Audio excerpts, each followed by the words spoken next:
আদিশক্তি বা পরাশক্তি। বিভিন্ন তন্ত্র ও পুরাণে নানা জায়গায় আদিশক্তির উল্লেখ আমরা পাই। কিন্তু কে এই আদিশক্তি, কি তার পরিচয়? পৌরাণিক শাস্ত্র বলে এই জগৎ যার থেকে উৎপত্তি হয়, যার মধ্যে লয়প্রাপ্ত হয়, যার মধ্যে পরিভ্রমণ করে, তিনি আদিশক্তি। এই জগৎ তারই প্রভায় উদ্ভাসিত হয়। অনন্ত কোটি ব্রহ্মাণ্ডের শুরুও তিনি, শেষও তিনি। অনন্ত কোটি ব্রহ্মাণ্ডে অসংখ্য ব্রহ্মা, বিষ্ণু, রুদ্র তারই ইচ্ছায় নিয়মিত সৃষ্টি স্থিতি লয় করে চলেছেন।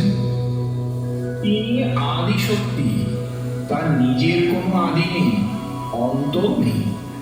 তিনি অনাদি, অনন্ত। তার কোনো নির্দিষ্ট রূপ নেই, হস্তপদাদিযুক্ত কোনো স্থূল রূপ তিনি ধারণ করেন না। এই জগৎই তার মূর্তি। তিনি জগন্ময়ী, আবার তিনি জগন্মাতৃকা। জগতের নানা প্রয়োজনে দেব মানব সবার আকুল প্রার্থনায় তিনি নানা রূপ ধারণ করে অবতীর্ণ হন। তখন তার যে মূর্তি হয় তার মধ্যেই আমরা আদিশক্তিকে দর্শন করি। কিন্তু তিনি সেই মূর্তিতে আবদ্ধ নন। তিনি রূপময়ী, আবার তিনি অরূপ।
জগতের সর্বত্র সমভাবে ব্যক্ত, নির্মোহ, কলুষ ও কলমশ মুক্ত ক্ষীরসাগরে অনন্ত বাসুকী শয্যা পরে শায়িত অতীন্দ্রিয় পরব্রহ্ম স্বরূপ পুরুষোত্তম সত্তা হলেন শ্রী বিষ্ণু। চরাচরের সকল আসরিক সত্তা ও দুষ্ট শক্তি বিনাশের অন্তে পুনরায় সত্য, ন্যায় ও ধর্মের পুনঃপ্রতিষ্ঠা হেতু তিনি পালনকর্তা রূপে বিরাজমান।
কল্পে সত্যযুগে এই সৃষ্টির বুকে প্রাদুর্ভাব ঘটে প্রবল বাতক্ষোভের।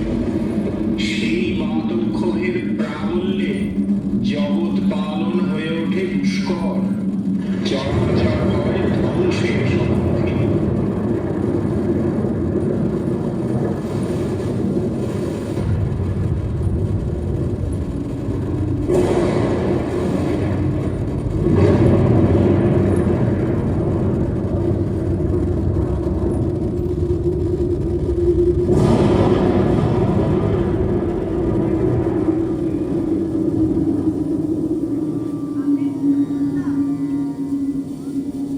তখন পালনকর্তা বিষ্ণু এই বিপত্তি নিরসনের হেতু শরণাপন্ন হন আদি পরাশক্তি, সেই পরমা প্রকৃতি। হে ভগবতী পরমাত্মিকা, আপনার ইচ্ছাতেই এই চরাচর সৃষ্টি হয়েছে। আমার সৃষ্টির কারণও আপনি, কিন্তু এই মুহূর্তে প্রবল বাদ ক্ষোভে জগৎ চরাচর ধ্বংসের মুখে পতিত। আমি পালন ক্রিয়া করতে অপারগ, আপনি উপায় নিরসন করুন হে মহামায়া। তখন অনন্ত হতে ধ্বনিত হলো আকাশবাণী।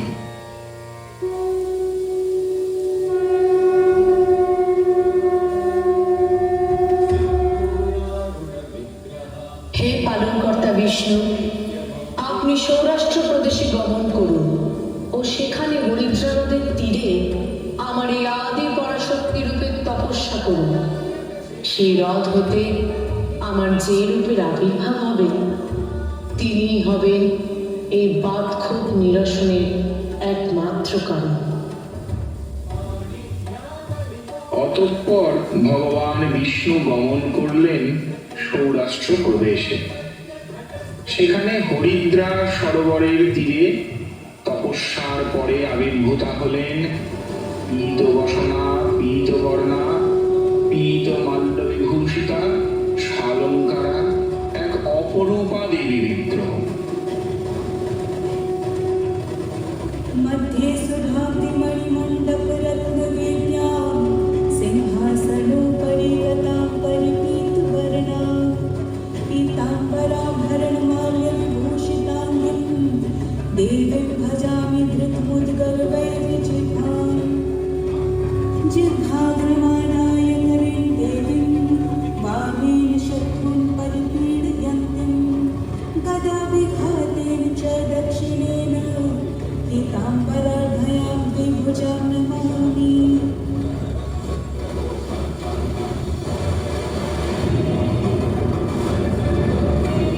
হে পালনকর্তা বিষ্ণু, আমি দেবী বগলামুখী, আদি পরাশক্তির এই হরিদ্রা ক্রিয়া রূপে অনন্ত কোটি ব্রহ্মাণ্ডের সকল ঝড় ঝঞ্ঝা নিরসনের হেতুই আমার আবির্ভাব। চরাচরের এই প্রবল বাদক্ষোভ স্তম্ভিত করে বিপত্তি দূর করব আমি।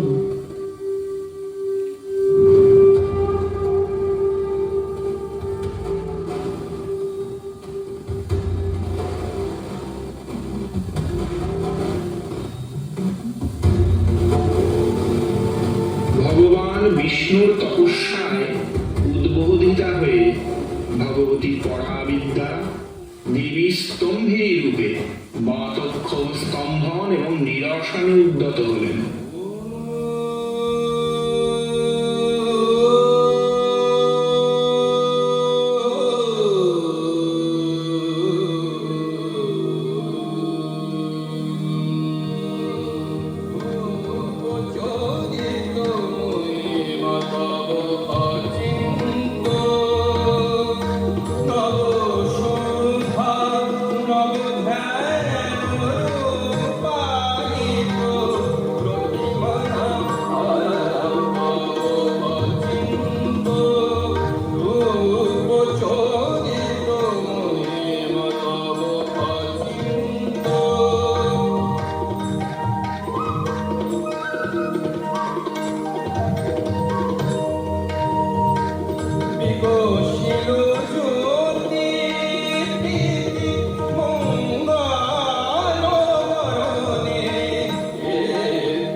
বারংবার দুষ্টের অনৈতিক পরাক্রমে বিশ্ব সংসার ধ্বংসের মুখে পতিত হয়েছে। আবার তা হতে নিস্তারের উপায়ও উপস্থাপিত হয়েছে যৌবক্রমে যুগে যুগে। তেমনি আরেক যুগে দুর্ধর্ষ বাকসিন্ধ তান্ত্রিক মদনের সাগরে দেব মানব সকলের জীবন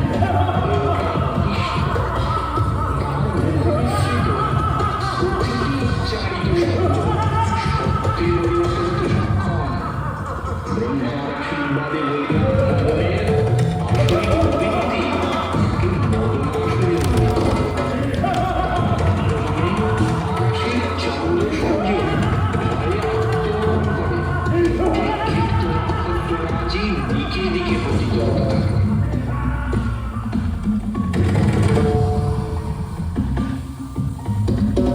जिहवायं च सरस्वती वसतु जिहवायं च सरस्वती वसतु আমার জিহ্বায় স্মরণ সরস্বতীর অবস্থান বার্ষিকীতে বলিয়ান হয়ে আমি আজ স্বর্গ মর্ত পাতালের অধিকার অধিগ্রহণ করব। আমি অদম্য, আমি অপরাজেয়, আমি মদনাজ।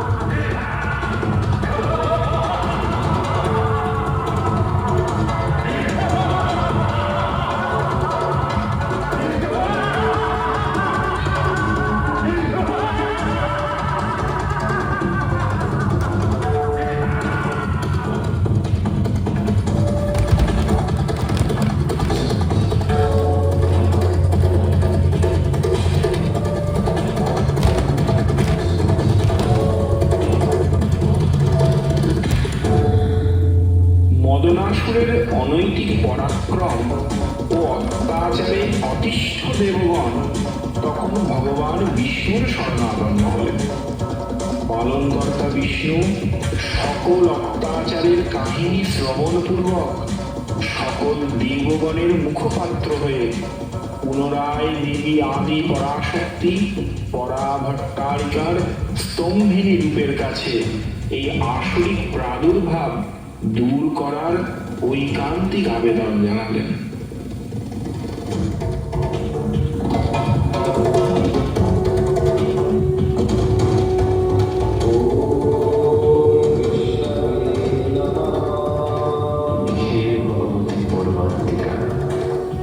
আপনি পুনরায় হরিদ্রাতে উদ্ভাসিত হন ও এই বাক শক্তির অপপ্রয়োগ হতে সৃষ্টি রক্ষা করুন।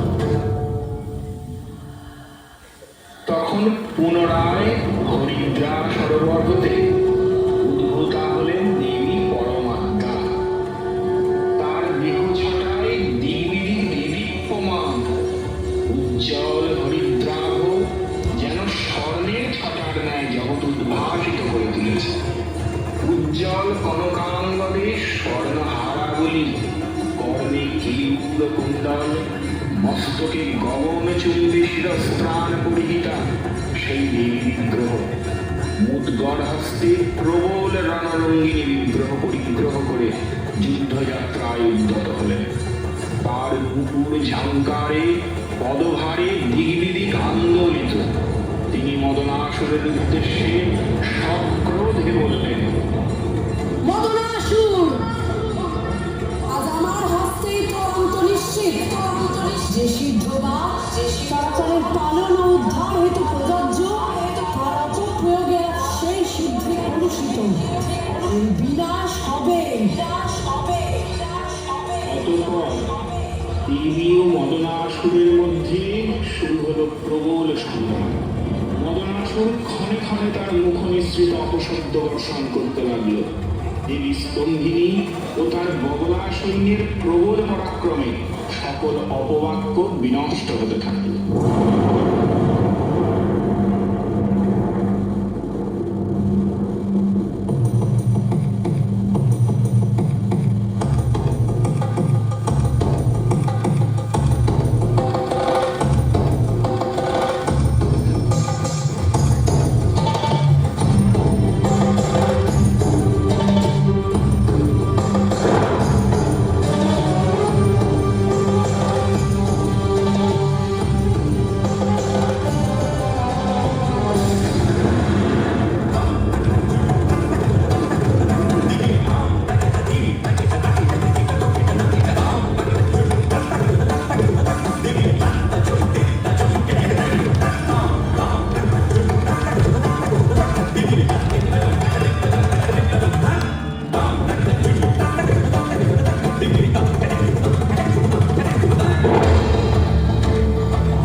মুদ্গর দ্বারা প্রহারে প্রহারে জর্জরিত করলেন। তখন ওষ্ঠাগত প্রাণ মদনাসুর দেবীর কাছে তার মতোই পূজিত হওয়ার বরদান প্রার্থনা করলেন। তখন দেবী বললেন, তথাস্তু, তবে তাই হোক। তুমি আমার এই হরিদ্রাভাব পীত বসনা মুদ্গর হস্তারূপের পদতলে অধিষ্ঠিত হয়ে পূজা ভাগ পাবে। তখন চরাচরের সকল দুষ্প্রভাব কেটে গিয়ে দিকে দিকে নিনাদিত হল মহাশঙ্খ। আনন্দিত দেব মানবগণ পুষ্পবৃষ্টি করতে করতে দেবী স্তম্ভে বকামুখে স্তবগানে মুখরিত হলেন।